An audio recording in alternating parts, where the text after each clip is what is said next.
It's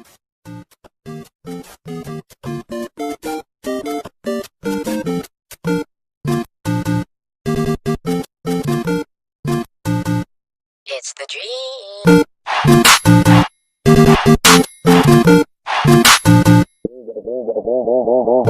Hello everyone. This is Redstone here. And yes, I will be returning to Rents one final time. And this time, I'm going to rant on one specific Danganronpa character. And that Danganronpa character I'm gonna be ranting on is Junko Nishima. I've been waiting for so long to make a rant on this character, and today's the day I do it. Anyways, enjoy. Oh my freaking god. Words cannot explain how much I hate this character. First and foremost, the main thing that caused me to hate Junko Nishima so much, to the point where I will never like her ever again, is that Junko actually took her villainous motives way too far by luring Kyoki Nanama into a maze filled with booby traps where she is slowly tortured to death, with Junko personally delivering the killing blow by impaling Kyoki with a bunch of spears, all the while the rest of her classmates are forced to watch the entire thing through monitors that don't allow them to move or look away. To make matters worse, Kyoki's execution goes on for almost the whole episode and is shown in graphic detail. And it isn't being stabbed by the spears or any of the traps that kill her, but instead a slow and agonizing death of bleeding out after said impalement. And not only that, but by the end, the brainwashing effects combined with the despair of watching their friend and beloved class rep being brutally tortured to death turns the rest of Class 77 into the remnants of despair. Junko doesn't even face any repercussions for her actions and completely gets away with not only this, but also the other deplorable actions that she committed, therefore, officially making her a big-time karma Houdini. But that wasn't the only time she went way too far. In fact, she also publicly humiliated Yuzo Sakaka in front of the reserve course students because he was in love with Kiosk Munakata and uses it to blackmail him into telling Munakata that she's innocent, in the exact same episode as the one previously mentioned. To add salt to the wound, she claims that she isn't devoid of compassion as she threatens to kill Munakata if Juzo doesn't lie to him. After he and Chisa tell him that Junko's innocent in the following episode, Juzo ends up going into the back room and punches the wall until his fists bleed, making it obvious how torn up he was over what Junko forced him to do. She actually killed Kryo Ikuzawa and pinned the blame on both Makoto Nega and Kyoko Kirijiri, just to get either one or both of them executed.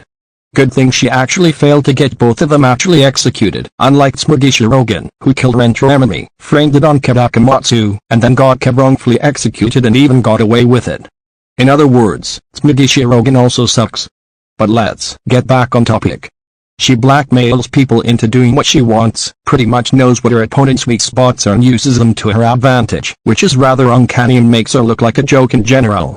Speaking of blackmail, her worst and most prominent example was when she forced Ryota Midori to create the despair video to brainwash Chisa and Class 77, into ultimate despairs against their will, as well as Ryota's own. After breaking him during her final conversation with him, she lets him escape Hope's Peak Academy. And while that may sound merciful, in reality it was anything but, as it was so that he could live with the knowledge that his enemy was responsible for causing the worst, most despair-inducing incident in the history of mankind.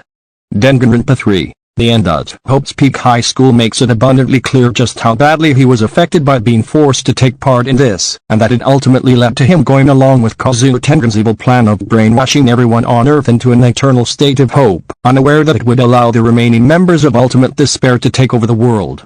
Not to mention, Junko also comes off as abusive towards Mukuro and Mikan, often slapping and verbally degrading them. What makes it truly unsettling is that they both seem to enjoy it, the former even taking pleasure in Junko trying to kill her. When you're a Danganronpa fan and you discover that Junko Nishima is the main antagonist of the first Danganronpa game, when it comes to the moments that made Junko memorable in the first game, Junko was an amazing villain at first. She does have a few bad qualities, but overall, she was one of the greatest villains in Danganronpa history. Then Danganronpa 2. Goodbye Despair came, she was still a memorable villain along with her AI self, and Izuru Kemkra. And then Danganronpa 3, The End of Hope's Peak High School came along, and Junko started to permanently lose all of her likability, making it much harder for someone to even like Junko ever again. You still hope that Junko will retain her likability in The End of Hope's Peak High School, but it was taken way too far. And then came episode 10 of the Despair arc, the one episode where she took her motive way too far. The worst part about that is how Kyoki has done almost nothing to Junko beforehand.